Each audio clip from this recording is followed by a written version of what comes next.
This is the story that has me fired up tonight.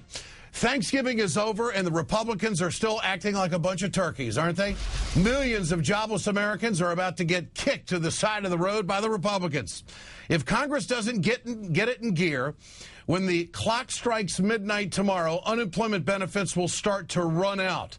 Just hours ago, the Senate's newest Republican senator, Mark Kirk out of Illinois, put his hand on the Bible and swore to represent the people.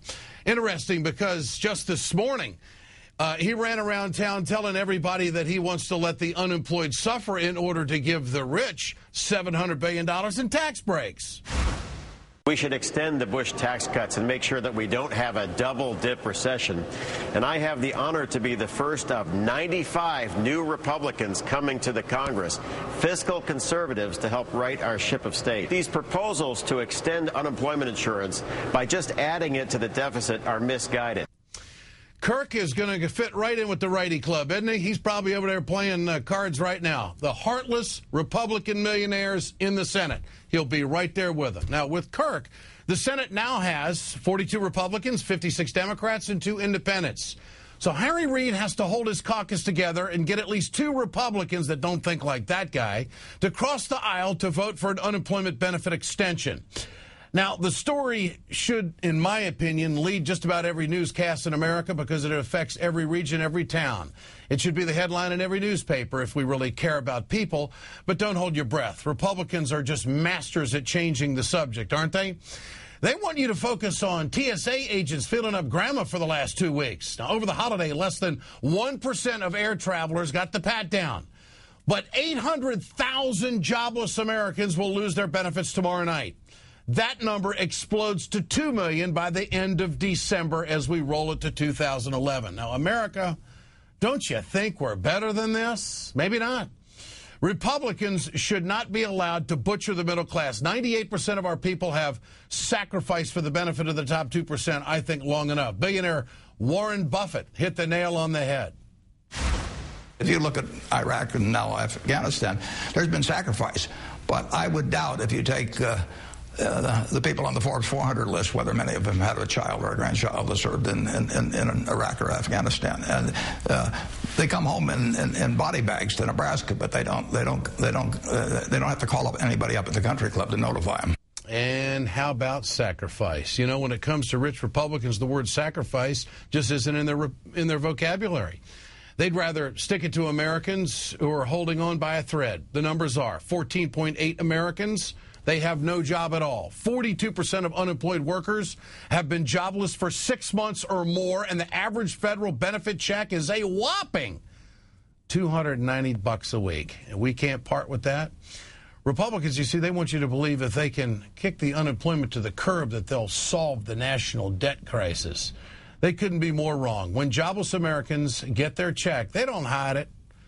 Not in a foreign bank. They spend it right on Main Street in America. Labor Department study shows that every dollar spent on federal unemployment benefits leads to $2 in economic activity. Folks, this isn't a theory. This is a fact. This is what happens. And I just can't let this story go at all. And I think President Obama needs to wake up. He needs to tell Boehner and McConnell that the working poor have sacrificed enough in this country. They got a lot to talk about at dinner tomorrow night. The president showed that he is serious about sacrifice when it comes to pay increases for federal workers. He did it today. The hard truth is that getting this deficit under control is going to require some broad sacrifice. And that sacrifice must be shared by the employees of the federal government. Today, I'm proposing a 2-year pay freeze for all civilian federal workers. This would save $2 billion over the rest of this fiscal year and $28 billion in cumulative savings over the next 5 years. Keep in mind, these federal workers are not millionaires, and I think the president showed some guts. He showed some leadership by doing this. Hopefully, he'll be able to do the same thing when he meets with Boehner and McConnell tomorrow night. But it's a negotiating chip I'm not really sure he had to give away right now. But again, he's taking the high road, showing Americans that we have to be fiscally responsible. The unemployed don't have any time for olive branches or political posturing on the issue of survival. Congress needs to cut through the garbage, pass the extension, and end the suffering, and come up with a long-term plan for people who have been out of the economy for a long time and moving it forward. Because the financial forecast, the fiscal forecast for this country is unemployment's going to be around 10% through the next election. How curious are you about that time frame? Get your cell phones out. I want to know what you think on this issue tonight, folks. Tonight's text survey question is, do you have faith that Congress will have the heart to extend unemployment benefits? Text A for yes, text B for no to 622-639. We'll bring you the results later on in the show. Joining me now is North Dakota Senator Byron Dorgan, chairman of the Democratic Policy Committee. Senator, good to have you with us tonight. Yeah, it's good to be with you. Did the president do the right thing in freezing federal pay raises for 2 years? And what message does this send? And my other question dealing with this, why do it now? Why not? He gave away a bargaining chip. What do you think of all this? Well, I think what he did was serious, and he said, I'm willing to take some tough steps here, and I understand, if you're a federal employee, you feel like you're the one that's sacrificing, but the fact is that we've got to get this debt and deficit situation under control. And I heard your description, it is unbelievable to be here in the Congress and to watch the Republicans say, you know what, our highest priority is to give tax cuts for those that are the wealthiest Americans, and by the way, to those that have lost their jobs and are hoping for an extension of unemployment, take a hike. We're going to bring blankets to the rich and say to the rest of the folks that are unemployed, go take a hike. It's unbelievable to me. Senator, what does President Obama have to do to get his mojo back? I mean, it just seems that the Republicans are hammering him at every corner. He can't get the uptake on any of the issues that have been out there. Is it a messaging issue? What's your advice leaving the Senate? What does the president and his team have to do to get the mojo back? I think just, carve out this agenda and push hard. Today was the step to say, I want to be serious about this budget deficit situation. I want to put the country back on track. He's also said, I'm not interested in providing tax cuts for millionaires at a time when we're at war. He's saying exactly the right thing on those issues. And I understand the other side has a big cheering section with, a lot of right-wing radio and television. But the fact is the president just has to continue to push and drive this message through. There's a big difference between those who are warm-blooded and those who are cold-hearted. And just look at this policy and ask yourself, do the American people really want this? We're at war, and we're supposed to be giving tax cuts to the wealthiest Americans, even as we tell those that are jobless that doesn't matter, we're not going to extend their unemployment benefits. Most Americans don't support that nonsense. Senator, in your opinion, is there any chance that unemployment benefits would get the 60 votes in the Senate? I sure hope so. I mean, if but there's you don't any reason feel it's going to happen?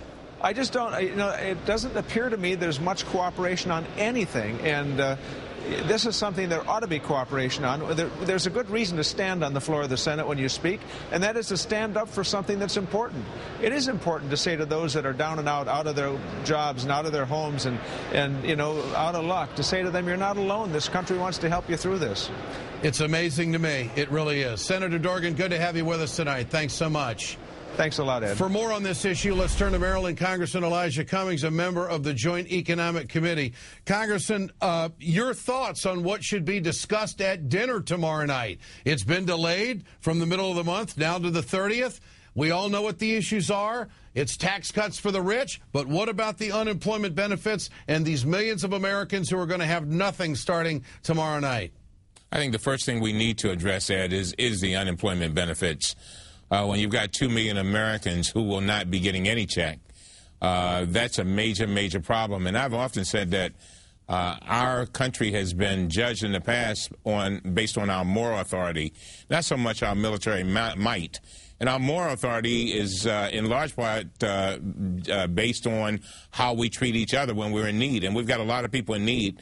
But at the same time, Ed, just think, today the president has asked that federal employees not get a raise over the next 2 years, so they're gonna have a sacrifice there. In my state of Maryland, 99% of all of our state employees have taken furlough days over the last year or two. 10 days. That's a lot of money for somebody making $35,000, $40,000. So they're sacrificing. Why would the president make this move when he's got to negotiate with a party that wants to see him fail?